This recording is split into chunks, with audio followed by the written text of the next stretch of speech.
सुरेंद्र जी, मेरी आवाज अगर आप तक पहुंच रही हो तो मेरा सीधा सा सवाल आपसे है। बहुत सारे आरोप संबित पात्रा जी की ओर से लगाए गए हैं, लेकिन इस बात को तो स्वीकार करेंगे ना कि जब ईडी की कार्रवाई काफी तेजी से आगे बढ़ी तो महंगाई के मुद्दे पर आज फुल एक्शन होने लगा कांग्रेस पार्टी का।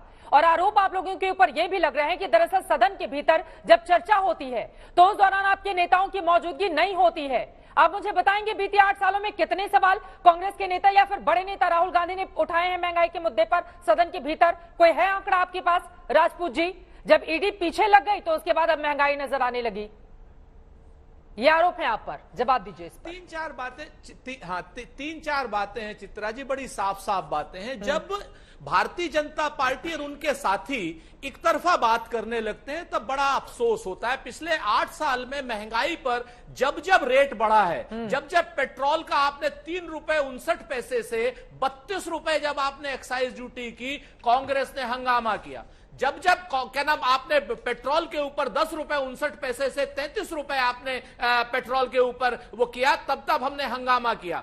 एक बार नहीं, अनेक बार, सैकड़ों बार आपके सामने भी सवाल उठाए, सड़क पर भी सवाल उठाए, संसद में भी सवाल उठाए। लेकिन आज सत्ता पक्ष को घेरने की जगह विपक्ष से पूछा जा रहा है कितनी बार सवाल उठाए। आप उठाइए ना अपने यहाँ का अरे एक मिनट, आप सुन लीजिए भाई, सुन लीजिए, आप उठाइए तो मैं उठा लेती हूँ ना। एक देखिए सुरेंद्र राजपूत जी, आंकड़ा मेरे पास है, मोबाइल में रिसर्च करके लेकर आई हूं। मैं आपको बता देती हूं कि कब कब महंगाई के मुद्दे पर आप लोगों की ओर से सवाल पूछा गया है। साल 2016 जून, बढ़ती महंगाई के खिलाफ कांग्रेस के कार्यकर्ताओं ने बीजेपी मुख्यालय के बाहर प्रदर्शन किया। 11 सितंबर 2018 पेट्रोल डीजल की कीमतों में लगी महंगाई की आग को लेकर प्रदर्शन किया गया। 29 जून 2020, 2 सितंबर 2021, 12 दिसंबर 2021, 11 जून 2021, 31 मार्च 2022, 20 जुलाई 2022 और 5 अगस्त 2022। सर 9 बार का है आंकड़ा मेरे पास। आप इस आंकड़े को थोड़ा सा और करेक्ट कर लीजिए।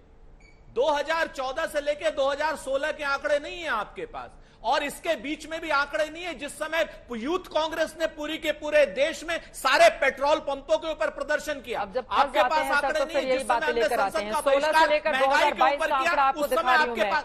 ठीक है, 16 से लेकर 2022 के आंकड़े तो बता दिए ना मैंने आपको। हमारी बात तो एक मिनट चित्रा जी, देखिए ये बेईमानी मत कीजिए प्लीज। कल संबित पात्रा जी को अनइंटरप्टेड बोलने के लिए संबित पात्रा से राम की स्पेलिंग पूछेंगे, हमसे चेकोस्लोवाकिया की पूछ लेंगे। बड़ा मसला है आपके साथ। आप 2 मिनट ध्यान तो रखिए थोड़ा सा। हाँ। हम आपको पूरी जिम्मेवारी से कह रहे हैं कि 3 रुपए 59 पैसे से जब आपने 3 रुपए 59 पैसे से जब आपने लगातार पहले 10 रुपए किया डीजल के ऊपर एक्साइज ड्यूटी, फिर आपने 15 रुपए किया, फिर आपने 22 रुपए किया, फिर आपने 32 रुपए एक्साइज ड्यूटी किया, 25 लाख करोड़ से ऊपर की आपने जब तक क्या नाम देश से लूट की है, उसका हिसाब लगातार कांग्रेस ने पूछा है, संसद में भी पूछा है, सड़क पर भी पूछा है, राज्यों में भी पूछा है, प्रदेशों में भी पूछा है और देश में भी पूछा है। हम महंगाई के मुद्दे पर लगातार लड़ते हैं। हमें छदम युद्ध लड़ने की आदत नहीं है भाजपा की तरीके से कि हम जिस दिन ईडी के खिलाफ लड़े, सोनिया जी के साथ अन्याय हो रहा था हम लड़े, राहुल जी के साथ अन्याय हो रहा था हम लड़े। आज महंगाई का मुद्दा है, क्या आपको नहीं, आप इस बात को नहीं मानेंगे कि 395 रुपए का सिलेंडर 1100 रुपए का हो गया? आप इस बात को नहीं मानेंगे कि 70 रुपए का पेट्रोल 111 रुपए का हो गया? क्या आप इस बात को नहीं मानेंगे कि रुपया जो है ऑल टाइम लो चला गया है? 59 रुपए में रुपया छोड़ा था, 80 रुपए से ऊपर हो गया। क्या आप इस बात को नहीं मानेंगे कि शशिकांत दास आज सीधे सीधे सामने आ रहे हैं और कह रहे हैं कि महंगाई है? आप क्या इस बात जी, ये सारी बातें फिर जनता को समझा पाने में विपक्ष नाकाम क्यों साबित हो रहा है? लेकिन संबित पात्रा जी जवाब दीजिए। मानस जी आपके पास, और मैं फौरन आपके पास भी आऊंगी। हमारे साथ जेडीयू के प्रवक्ता राजीव रंजन जी भी जुड़े हुए हैं। लेकिन संबित पात्रा जी को जरा सब्जियों के दाम दिखाए जाएं। संबित पात्रा जी, आप तो सब्जी खरीदने जाते नहीं होंगे, तो मुझे पूरी उम्मीद है आपको दाम के बारे में जानकारी नहीं होगी। जरा एक एक करके दाम भी दिखाए जाए। और संबित पात्रा जी, उन्होंने जो आरोप लगाए हैं उस पर भी आप जवाब दीजिए। वो कह रहे हैं कि मौजूदा स्थिति किस तरह की हो गई, और राहुल गांधी से भी जब सवाल पूछा गया तो उन्होंने हिटलर का आरोप लगा दिया कि हिटलर भी तो चुनाव जीतता था। ये सब्जियों के दाम आपके सामने हैं, बगल में चल रहा है। देखिए हिटलर कौन था नहीं, देखिए, पहले तो आपने हिटलर कह दिया, तो हिटलर कौन था इस देश में? इंदिरा गांधी जी ने डिक्टेटरशिप करके किस प्रकार से यहां इमरजेंसी लगाया था, ये बात हिंदुस्तान की जनता से छुपा नहीं है। लगातार चुनाव जीतने का अर्थ हिटलर होना नहीं होता है, वरना ममता बनर्जी को भी हिटलर कहा जाएगा फिर तो। वो भी 3 बार से चुनाव जीत रही है, उनके प्रवक्ता भी यहां बैठे हुए हैं, उनसे पूछ लीजिएगा। आपने एक वाजिब प्रश्न पूछा है। देखिए, प्राइस राइज ये एक सेंसिटिव इशू होता है, इसमें तू मैं नहीं करके मैं इसमें आंकड़ों के साथ जवाब दूंगा। मगर एक बात सोचिए, आप कह रहे हैं कि बहुत ज्यादा प्राइस राइज इत्यादि इत्यादि जनता को बहुत मुश्किल में डाल रहा है, कांग्रेस पार्टी कह रही है। मेरा सवाल है कि देखिए, जो विपरीत आज ग्लोबल वैश्विक परिस्थितियां हैं, उसके बावजूद जो आज परिस्थिति है, जिस प्रकार से भारत सरकार ने कंट्रोल किया है, जनता इस विषय को समझती है, तभी तो 5 राज्यों में चुनाव हुए, उसके नतीजे क्या हुए।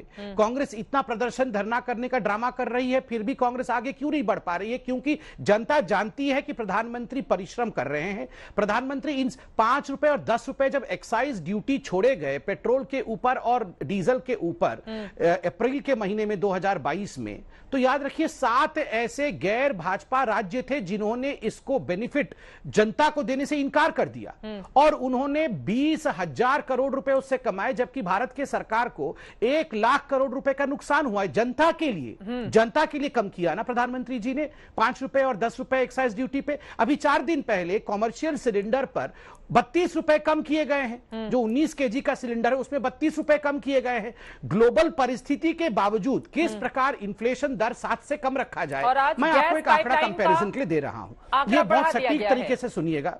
गैस पाइपलाइन से जो गैस आती है वो पैसा बढ़ा दिया गया है। एक सेकंड जरा, मैं आपको ये आंकड़े देता हूं, क्योंकि मैंने आपको कहा कि मैं बिल्कुल आंकड़ों के साथ, बिल्कुल इन्फ्लेशन के आंकड़े देख के समझाऊंगा।